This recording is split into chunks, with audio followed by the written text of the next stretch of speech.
So you've walked us through a lot of the process. I know there's more, a few more things to point out on Ujima, but one of the things that I want to highlight that you talked about is this piece that's about direct democracy. It's fairly astonishing when you talk about having 400 investment committee members, essentially, right? This notion of community members, not financial professionals, voting on investment decisions. And I just wanted to backtrack, right? Because you've got democracy in the, if you take it from a finance perspective, right? Sourcing deals, diligencing them, structuring them, and then managing them once they're in your portfolio.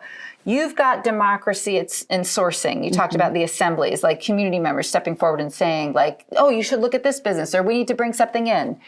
You've got it in diligencing, that 400 people having something to say about the investments, and then making the decision about the structure. You've got a little help from your investment committee who's been nominated by the membership.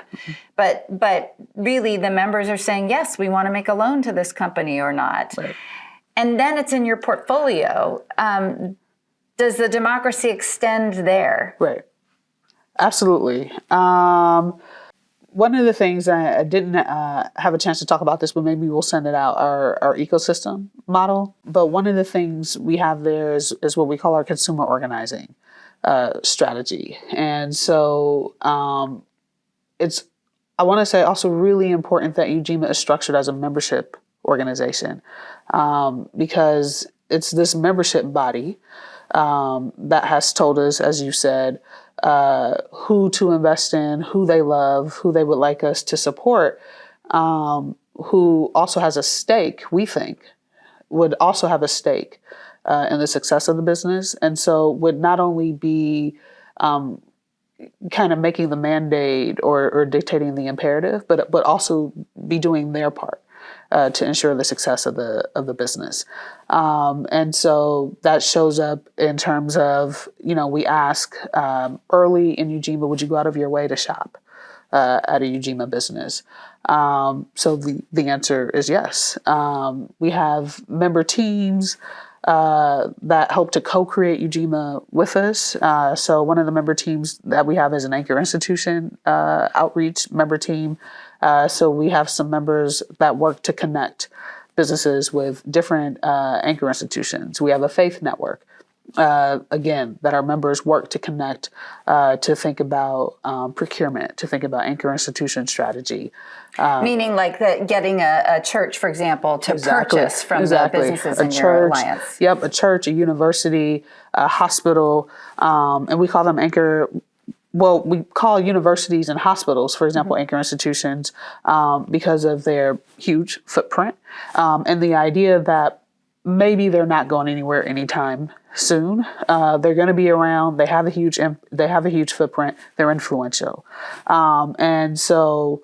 One, if they are doing businesses with or if they are doing business with our businesses, that's substantial business. But also, if they are also talking about what they're doing, again, they could be influential in terms of directing the purchasing of other entities in the area. And I initially said universities and hospitals first, because that's typically how we think about anchor institutions. We recognize that we had such a strong faith network, and then it occurred to us, for example, actually one of the what we'll say anchor institutions that invested in Ujima is Temple Israel, one of the largest synagogues in Boston, for example. So thinking about the notion of an entity that is big, that has some presence, that is influential, that's going to be around for a while. Some faith institutions, not all, but some faith institutions would fit that as well. And so we see the kind of direct democracy there. We have a business support team. I think the other thing, when we think of our multi-stakeholder characterization, and when we think about community members, and we think about the fact that we have a membership model, the thing that we also think about is the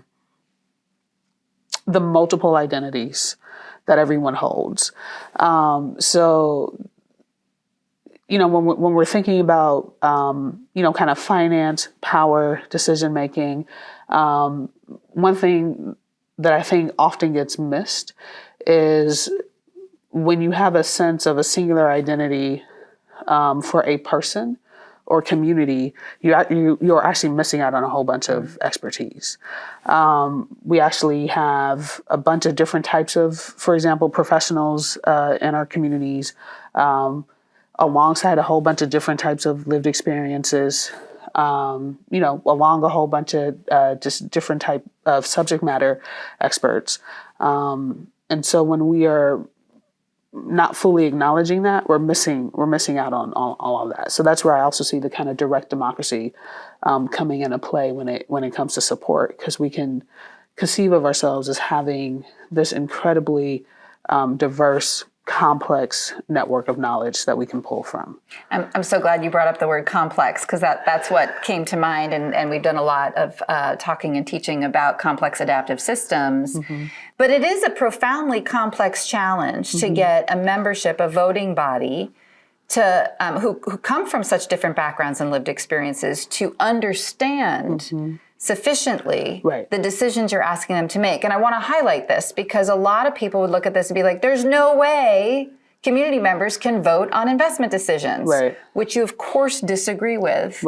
Tell me a little bit, to describe the way that you bring people along, right? There's a lot of events. You guys have about Wednesday nights and lectures and arts and culture. And, some might say the investing is like the least of it. That there's a whole ecosystem of connectivity. Can you talk a little bit about that? Yeah, sure. I appreciate that. And I would definitely say for me, not too long ago, if you asked me to talk about Ujima, I'd probably talk about the fund last.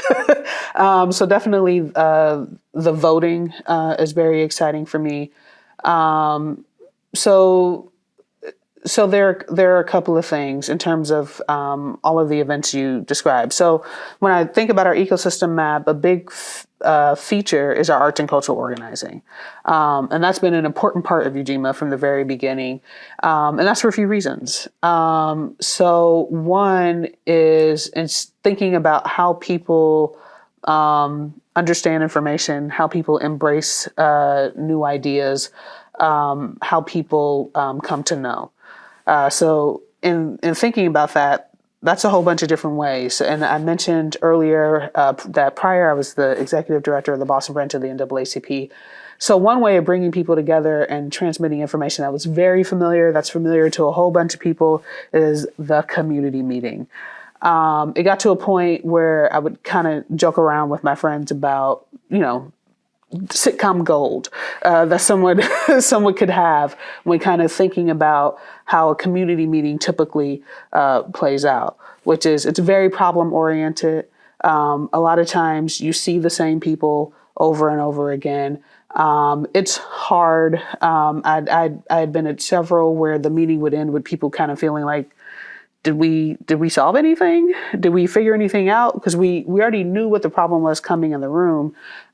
Leaving the room, I don't know that I've learned anything or that I've arrived at a different understanding. And it's very, over time, disempowering and frustrating and depressing. And so that's one way to bring people together. And it's not to say that should not happen. We should continue to have community meetings. But in thinking, and again, kind of particularly thinking about Black people, because I'm Black, and thinking about, when you talk about complexity, the wholeness of our lives, there are a whole bunch of things that we do, and there are a lot of different ways that we come together. So yes, we have meetings and we discuss problems. We also hang out. So one of the first things we did when I became the director of Ujima was we had a party. And so the idea behind that was think about all of the different ways and reasons that people come together and that people learn about what's around them, and the way that people learn about new ideas and embrace ideas. It isn't one singular way. So we've talked about this kind of getting away from this notion of one world thinking, one right answer, one singular way. Everything is about complexity and multiplicity. And so I think we we're very attentive in the beginning to do as much as we can. We can't do it all, but to do as much as we can to provide as many entry points as possible. So we created a lecture series, an arts and lecture series. So again, drawing on what do we understand as compelling that we all like to do. We all like a nice night out. So let's create a nice night out. And in that nice night out, you can also get information. Because again, we get information so many different types of ways. So we can have a lecturer. So when we talk about our good economic legacy, we invited Jessica Gordon-Emhard, for example, who's the author of Collective Courage, who talks about the history of Black cooperativism in the U.S. And she came and gave a talk, and preceding her was the theater director, Charlotte Brathwaite, who showed a film of hers. And so you have so many beautiful things happening at once. You're learning, you're experiencing beautiful art. Hopefully it's immersive. And so you're able to actually embrace it. And it's interesting because earlier you said, money is kind of the air we're walking in. And so the way we think about it is we want to create the air that we're walking in. So we do that with our arts and cultural organizing. Ujima Wednesdays is political and education workshops. This is a practice actually that we borrowed from City Life Vida Urbana. So again, just thinking about what it means to have a multi-stakeholder network, and what it means to have a truly diverse community that you can learn from. We know from City Life Vida Urbana with their regular Tuesday meetings that regularity matters. Consistency matters. And so how do we provide that regularity and consistency? Okay, we're going to provide political and education workshops every Wednesday.